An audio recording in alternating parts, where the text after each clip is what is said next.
Bonjour à tous, je m'appelle Valentin Tonti-Bernard et je suis le fondateur de la société Anomia. Aujourd'hui, on est là pour parler d'un petit sujet qui est la stratégie de contenu au sein des cabinets d'avocats. En réalité, ça c'est basé sur un principe simple, qui est même un principe quasiment biblique, qui est que avant de pouvoir recevoir, il faut réussir à donner, ou en d'autres termes, donner avant de pouvoir recevoir. C'est une méthode qu'on a beaucoup appliquée et qu'on applique encore d'ailleurs énormément chez Anomia. C'est qu'en réalité, pour pouvoir travailler sur votre notoriété, votre acquisition et votre conversion, donc qui est le triptyque finalement de l'attraction de prospects pour réussir à vendre, donc la base de la stratégie qu'on appelle inbound marketing. En réalité, il faut qu'on puisse donner du contenu à valeur ajoutée à destination de la cible que vous avez. Nous concrètement, ça se traduit par quoi? Par le fait de pouvoir réaliser des webinars, des podcasts, des articles, des guides méthodiques, des simulateurs, des événements en présentiel, des événements en distanciel et énormément de choses que vous pouvez trouver sur notre site internet. Ça, si vous voulez, si vous pouvez y accéder gratuitement, c'est qu'en réalité, notre objectif,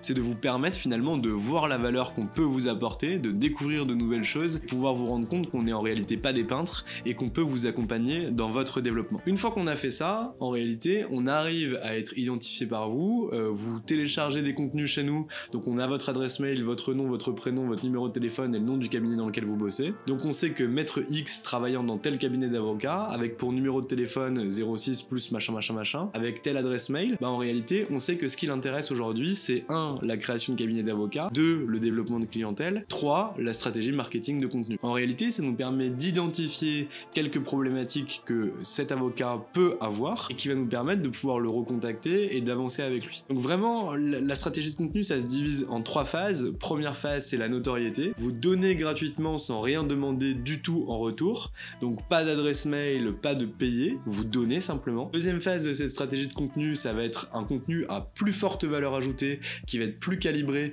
où là il faudra pas non plus payer, mais il faudra donner finalement des coordonnées pour pouvoir accéder à ce contenu, pour vous permettre de découvrir qui suit vos contenus et qui est intéressé par ce que vous faites. Et enfin la dernière phase, ça va être une phase de vente, où grâce aux données que vous aurez récupérées sur la clientèle cible que vous avez, vous allez pouvoir obtenir des rendez-vous téléphoniques, soit que vos prospects seront venus chercher directement, soit ils vous auront donné les moyens de les recontacter pour que vous puissiez avoir un rendez-vous téléphonique avec eux. Et lorsque vous aurez ce rendez-vous téléphonique de 30 minutes, c'est à ce moment-là que vous pourrez soit déclencher la vente, soit continuer à leur envoyer du contenu. C'est vraiment que sur cette base que repose et sur cet ADN que repose la stratégie de contenu qui vous permet d'aller chercher des prospects et les faire venir vers vous. Si ça vous intéresse, après ce petit teaser, n'hésitez pas à aller voir le guide méthodique sur la stratégie de contenu qu'on a pu publier. Je suis sûr que vous y trouverez quelques recettes qui pourront être pertinentes pour votre cabinet.